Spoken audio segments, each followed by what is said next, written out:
dito. Ngayon nag-rin dumating.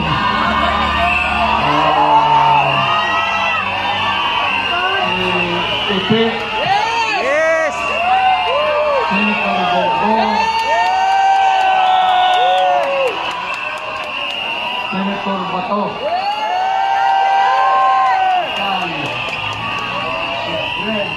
Kita naman yung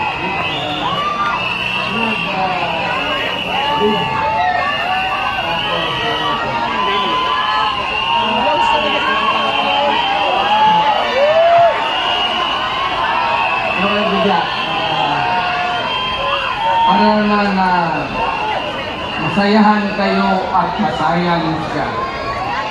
At kasi ikwento lang yung nagkwento niya sa pamilya niya pag-uwi niya. 10 to 15 minutes. Senator Bato.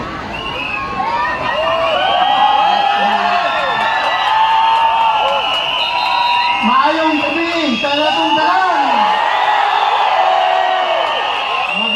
Magandang gabi sa ating lahat. Alam nyo, andito kami ngayon. Senator Bongo at yung ating mga kasamahan lahat andito. Dahil gusto namin ipakita kay Pastor Kibuloy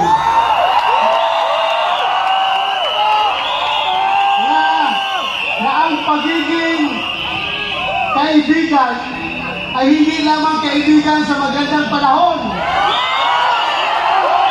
Kaibigan tayo kahit na masama ang panahon.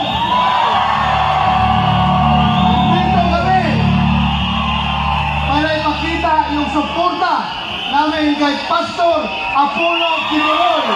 Maraming salamat. Magandang gabi sa inyo lahat. Assalamualaikum sa mga Bisaya. Sino mga taga Mindanao dito? Sino mga taga Visayas?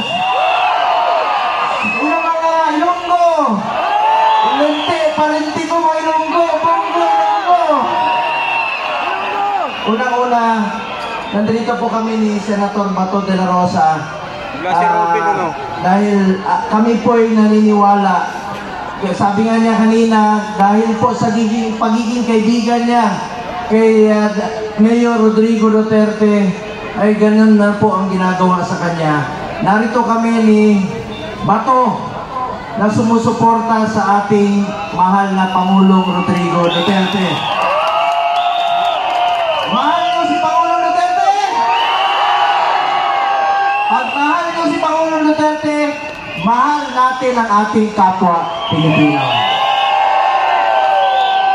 At gaya ng sinasabi ko noon sa inyo, ang serbisyo po sa tao, serbisyo po yan sa ating Panginoon. Mahal namin kayo ni Pangulong Duterte at sama-sama po tayo rito. Patuloy kaming magmamahal sa aming kapwa Pilipino.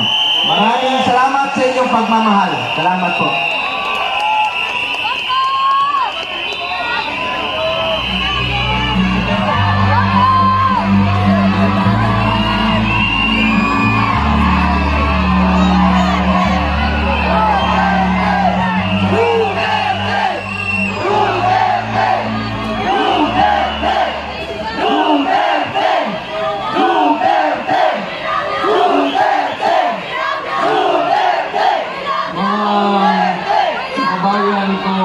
Pilipino,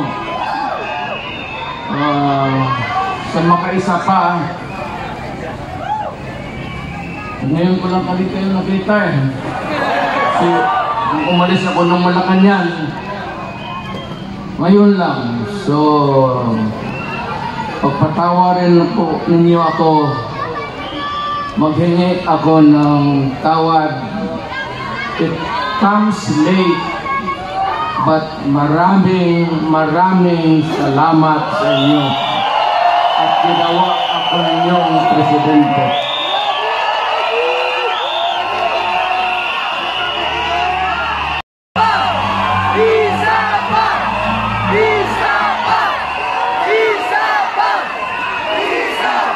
Sa pang presidente. Isa pa!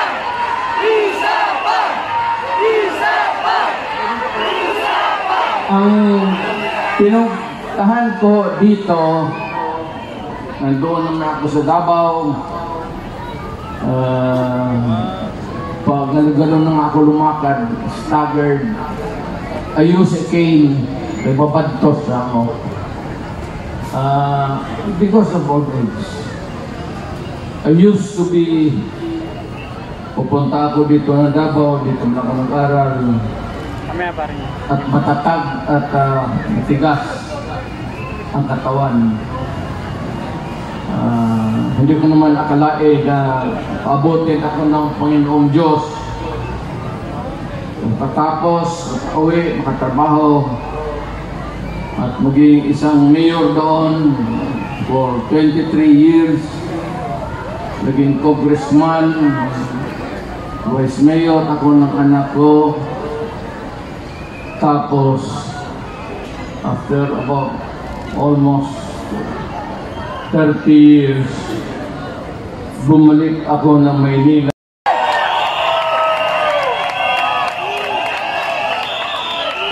Itong ibigay ko sa inyo, maliit ito na bagay. Pwede ninyong itapon ito pagkatapos. Tapon mo lang sa isip mo.